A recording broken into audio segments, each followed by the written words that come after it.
ఈరోజు ప్రకాశం జిల్లాలో 2016లో triple IT ఒంగోలుకి కేటాయిస్తూ అసెంబ్లీలో తీర్మానం చేశారు.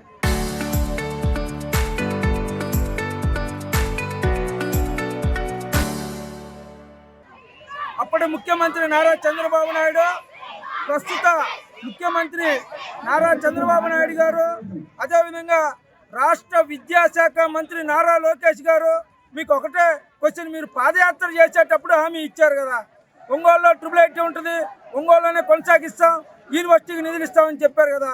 ఈరోజు రాజకీయ స్వార్థ రాజకీయాల కోసం, రియల్ ఎస్టేట్ వ్యాపారం కోసం కనిగిరి ప్రాంతానికి ఎట్లా తరలిస్తారు ట్రిపుల్ ఐటీని?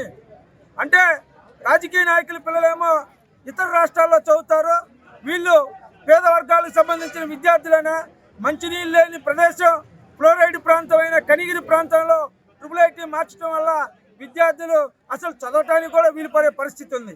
అయితే ఈరోజు కావాలని చెప్పి ట్రిపుల్ ఐటీని ఒంగోలులో ఉన్న ట్రిపుల్ ఐటీని తీసుకువెళ్ళి బల్లిపల్లి కనిగిరి దగ్గర పెట్టడాన్ని మేము తీవ్రంగా వ్యతిరేకిస్తున్నాం.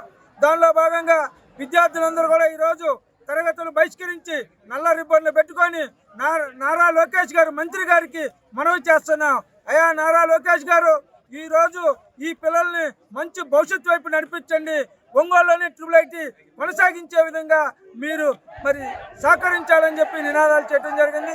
ఈ ఉద్యమం ఆగదు, కొంతమంది రాజకీయ నాయకులు స్పందించాలి.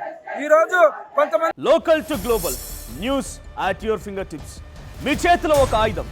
Download Raw TV app. Media legend Ravi Prakash is back.